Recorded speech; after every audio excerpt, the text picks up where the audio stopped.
So, everyone's been gawking over the Spider-Man 2 trailer for the last week or so, but I've been analyzing it. I've been looking at details that I noticed, so today I'm here to bring you a bunch of details I noticed in the recent Spider-Man 2 trailer.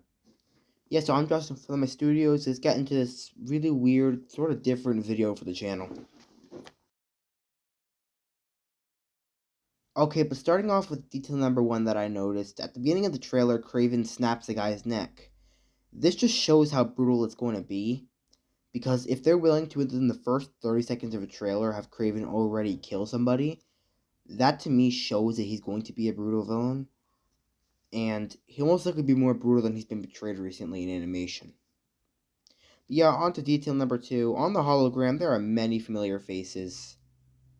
We see Prowler, Black Cat, Tombstone, and both Spider-Men.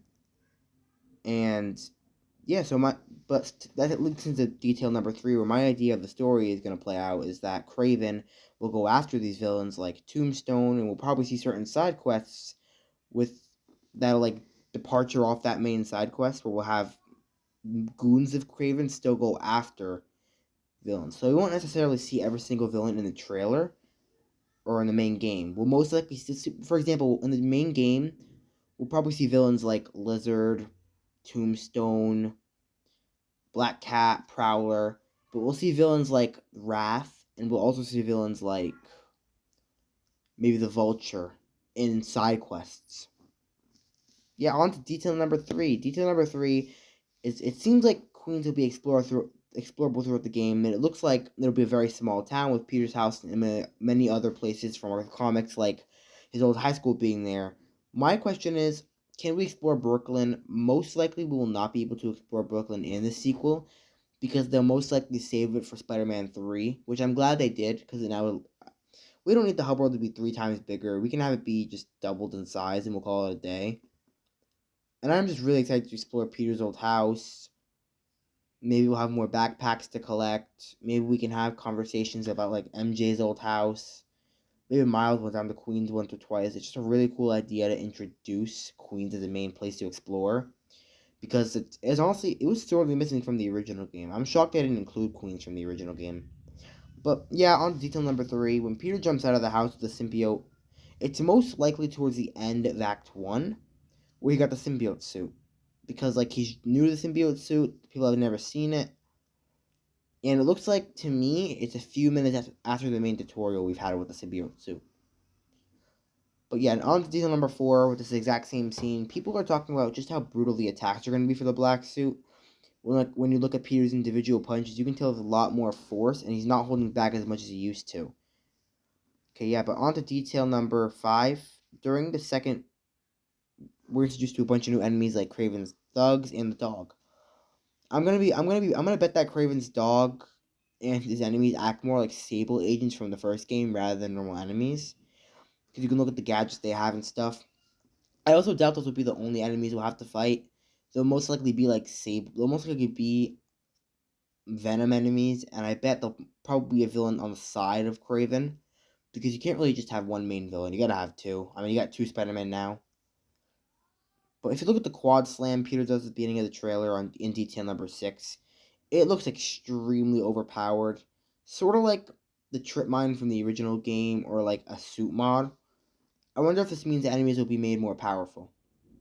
Yeah, on to detail number 7. To me, it also looks like that suit mods will not be returning, at least for Peter. Because suit mods would be, honestly, it would be too powerful if suit mods were to be introduced into this game. Suit mods in the last game were a way to make the game feel more exciting, but it seems like the symbiote suit will be doing that. And I don't even know if Peter will have gadgets while in the symbiote mode. I feel like he'll just have his takedowns and stuff. But on to detail number 8. When the comms in the truck go off, it's pretty obvious we'll be able to swing across the river like earlier in the trailer. Or later in the trailer. I wonder how we'll get it from bridge to bridge. Maybe we'll swim, or we can go via cranes and stuff. But on to detail number 9. Although the slingshot is not a new mechanic in Spider-Man games, it was introduced in older games like the Tobey Maguire games. This to me shows the speed is going to be much faster, as you can tell when he's actually swinging through. But we'll most likely see more of swinging sometime this summer when we get actual like open world gameplay with Peter and Miles. Yeah, on to detail number 10. One concern I have is that although the web wings are extremely cool and I love to see them, they might make web slinging redundant. I'm thinking that the game, there most likely be a cooldown for the web wings, so you can't use them all the time and make web slinging redundant. Earlier, it seems like earlier, on to detail number 11, it seems like earlier in the game, Yankee's going to hijack a drone, which is going to allow him to help out during missions. I wonder if this will make gameplay any different. Most likely not, since the drone gets destroyed. But it's a cool little fact to note. It'll most likely change gameplay in some way. Maybe it being like, you can have Genki give you hints. Okay, but on to detail number 12. It looks like the drone that on that like bird thing, it'll be surveying the tactical points. So it kind of looks like it'll act like snipers from the first game. And I wonder if we'll have to like take it out while it's flying around rather than just being perched. But on to detail number 13. The tightrope is like a really, really good idea because it really allows you to have stealth scenarios that are different from the first game. So in areas where there are no beams, kind of like, if I could think of a stealth scenario, I would say the prisoner camps from the first game. It seems like that'll help you get around a lot more sneakily. And I think this game will have a bunch of new enemies that'll make stealth a lot more varied than the original game. Because I love the original game, but I think its number one flaw is that the stealth is just not good in that original game. It's barely fun. It's the only major flaw the game has, in my opinion. But on to detail number 13, I don't remember being able to do a double-edged takedown. It seems like we'll have incredibly cool stuff to do like that in the main game. Maybe this time around we can have a way to take out the jetpack guys without having to use a takedown. That'd be really, really cool. Those jetpack guys were super annoying in the first game. But yeah, on to detail number 14. The trip mine looks like it's going to be extremely overpowered from what I can tell throughout the trailer. It looks like Peter's not going to have gadgets, like I said before.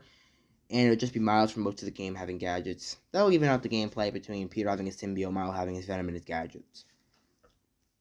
But yeah, on to number 15. It looks like when Miles uses powers to freeze the enemies from jumping, it looks similar to what Peter did in the original clip of the trailer where he kind of froze the enemies. It seems like they'll work the same, and it shows how Peter's mechanics with the symbiote and Miles' mechanics with the venom may be very, very similar. So yeah, that's going to end it for now. Sorry if this video seems kind of unfinished. I filmed this about 2 weeks ago.